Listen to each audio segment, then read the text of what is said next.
মাছ মারার উদ্দেশ্যে গেছি 60টা লোক, আমরা 60টা লোক যাওয়ার পরে জাল দিয়েছি। জাল দেওয়ার পরে মাছ উঠে নাই, উঠেছে কুমির। এটা উঠেছে হচ্ছে পদ্মার মোহনার মুখে, হ্যাঁ পদ্মা গড়াই বলে মানে পরিচিত মোহনাই, পদ্মা মোহনার মুখে। এবার ধরেছি হচ্ছে 10টার দিকে, 10টার দিকে ধরে তারপরে ওই মানুষজন দেখা দেখি করছে, আমরা নৌকার উপরে নিয়ে তাই আসছি।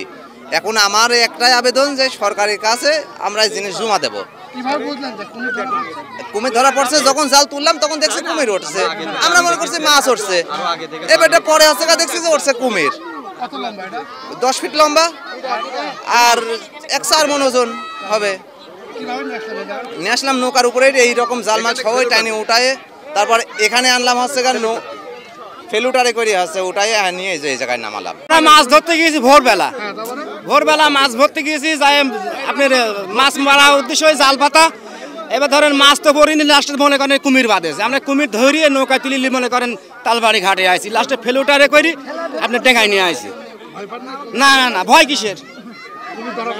হ্যাঁ, আমার কোনো ভয় নেই, তার আমরা তো বড় বড় জিনিস পেলাম, আমার সমস্যা নেই। এখান থেকে আজকে 1 মাস 1.5 মাস যাবত এখানে ঘাটে পদ্মা নদীতে কুমির আসছে। খাদিমপুরের চরে ছিল 3টা কুমির, তার মধ্যে 3টা কুমিরই খাদিমপুরের চর পানি কমার পরে এখানে ভেসে আসছে। পদ্মার গড়ার মোহনার উপরে এসে থাকতো, যেখানে ওই পানি উন্নয়ন বোর্ডের বালিগাদি করছে। হঠাৎ করে রিং গেল বেলা 1টার সময়, আমার কাছে রিং গেল যে একটা জেলের জালে একটা কুমির ধরা পড়েছে। তখন আমি শোনার সাথে সাথে এবং বন বিভাগকে সাথে করে নিয়ে আমি এই উপস্থিত হই এই কুমিরটাকে, জানি সুস্থ অবস্থায়। কুমিরটি সুস্থ আছে, তবে একটা চোখ ডিফেক্ট, একটা চোখ ভালো, একটা চোখ ডিফেক্ট। এখন জালে ধরা পড়েছে, জাল থেকে সম্পূর্ণ ছাড়ানো হয়েছে। এখন ওকে জানে ও বেঁচে যেতে পারে, ও তো জলজ প্রাণী, ওকে ওই যে পরিবেশেও থাকতে পারে, আমরা সেই পরিবেশে নিয়ে যাই ওকে অবমুক্ত করব। হ্যাঁ, আতঙ্ক হওয়াটা স্বাভাবিক, যেহেতু ওরা তো হিংস্র প্রকৃতির।